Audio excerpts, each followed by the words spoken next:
வணக்கம் மக்களே, இந்த வீடியோவில் நம்ம பார்க்க போகிறது 2026 தனித்து வேண்டாம். திமுக பாஜக இரண்டையும் ஒரே நேரத்தில் எதிர்ப்பது நடைமுறைக்கு சாத்தியமில்லை.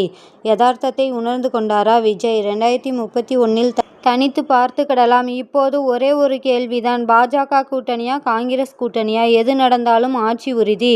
இது போன்ற சுவாரஸ்யமான தகவல்களை தெரிஞ்சுக்கொள்ள நம்ம சேனலை சப்ஸ்கிரைப் பண்ணி லைக் பண்ணி பெல் பட்டனை ப்ரெஸ் பண்ணிக்கோங்க. அப்போ தான் நம்ம போடுற வீடியோஸ் எல்லாம் நோட்டிஃபிகேஷனாக வரும்.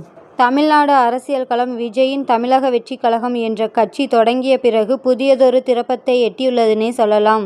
2026 சட்டமன்ற தேர்தலை இலக்காக கொண்டு களமிறங்கும் விஜய் ஆரம்பத்தில் தனித்து போட்டி என்ற தீவிர நிலைப்பாட்டை எடுப்பார் என எதிர்பார்க்கப்பட்டது. ஆனால் அண்மைய அரசியல் நகர்வுகளும் ஆலோசனைகளும் அவர் தனது நிலைப்பாட்டில் இருந்து விலகி யதார்த்தத்தை உணர்ந்து ஒரு முக்கியமான கூட்டணி வியூகத்தை நோக்கி நகரலாம் என்ற கேள்வியை எழுப்பியுள்ளன சொல்லலாம். தனித்து போட்டி ஏன் நடைமுறைக்கு சாத்தியமில்லை? ஒரு புதிய கட்சி அதன் முதல் தேர்தலிலேயே தமிழ்நாட்டின் ஆழமான வேரூன்றிய திராவிட கட்சிகள் மற்றும் வலுவான தேசிய கட்சிகளின் கூட்டணியை எதிர்த்து தனித்து போட்டியிட்டு ஆட்சியை பிடிப்பது என்பது நடைமுறைக்கு மிகவும் கடினமான ஒரு சவாலாகும்.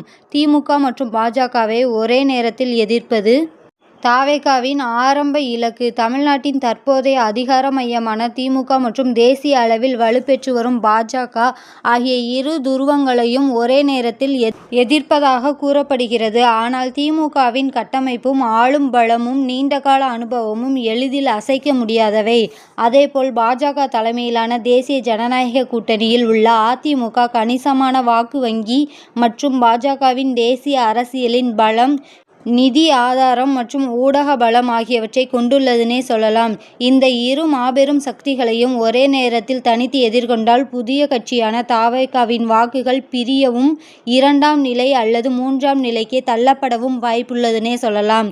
இது 2031 இலக்கை சிதைக்கும். 234 தொகுதிகளிலும் தனித்து போட்டியிடுவதென்பது ஒரு புதிய கட்சிக்கு, குறிப்பாக சினிமா துறையில் இருந்து வரும் தலைவருக்கு நிதி சுமையை சமாளிப்பது தேர்தல் விதிகள் மற்றும் கண்காணிப்புகளுக்கு மத்தியில் கடினமாகும். விஜயின் அடையாளத்தை அரசியலில் பதிவு செய்வதற்கும் அடையாளத்தை நிலைநாட்டுவதற்கும் தனித்து போட்டியிடுவது ஒரு வழியாக இருக்கலாம். ஆனால் ஆட்சியை பிடிப்பது என்ற இலக்குக்கு அது உதவாதுன்னே சொல்லலாம். இதனால தான் விஜய் அவர்கள் அவசரமாக ஆட்சியை பிடிப்பதை விட தனது முதல் தேர்தலில் ஒரு சமமான மற்றும் நிலையான அரசியல் அடித்தளத்தை உருவாக்குவதையே முக்கியமாக கருதலாம்.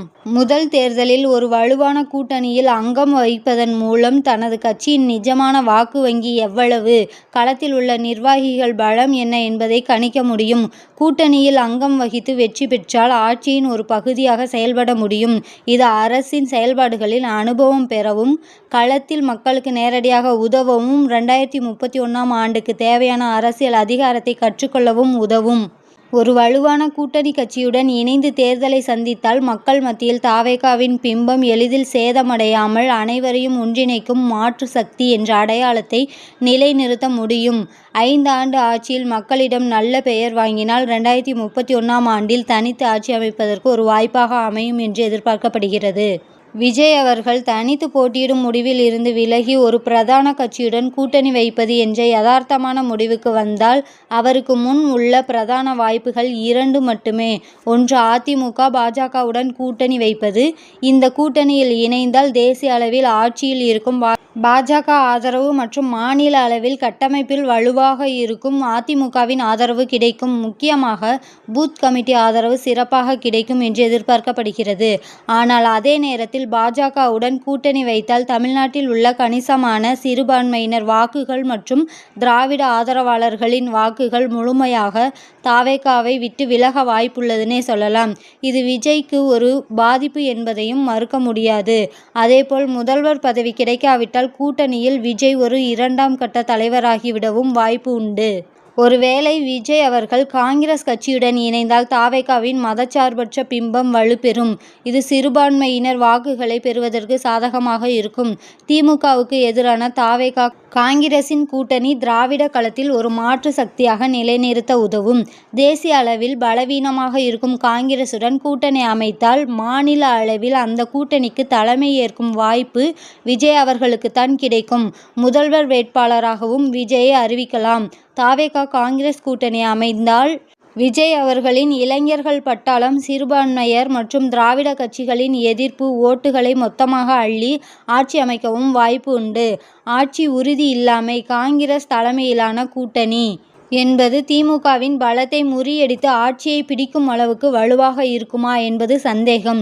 எனவே விஜய் அவர்கள் எடுக்கப் போகும் இறுதி முடிவு எந்த கூட்டணியில் இணைந்தால் அவர் எளிதாகவும் வேகமாகவும் ஆட்சியின் அங்கமாக மாற முடியும் என்பதை பொறுத்தே அமையும். எந்த கூட்டணியை விஜய் முடிவு செய்தாலும் ஆட்சி நிச்சயம். ஆனால் தனித்து போட்டியிடுவது என்பது ரொம்ப ரிஸ்க். தனித்து போட்டியிட்டு ஒருவேளை திமுக ஆட்சிக்கு வந்துவிட்டால் அடுத்த 5 வருடங்கள் அரசியல் செய்வது விஜய்க்கு மிகப்பெரிய சவாலாகவே இருக்கும். விஜய் அவர்கள் இந்த யதார்த்தத்தை புரிந்து கொண்டு என்ன முடிவு எடுப்பார் என்பதை பொறுத்திருந்து பார்ப்போம். இது போன்ற தகவல்களை தெரிஞ்சுக்கொள்ள நம்ம சேனலை சப்ஸ்கிரைப் பண்ணி, லைக் பண்ணி, பெல் பட்டனை ப்ரெஸ் பண்ணிக்கோங்க. அப்போ தான் நாம் போடுற வீடியோஸ் எல்லாம் நோட்டிஃபிகேஷனாக வரும்.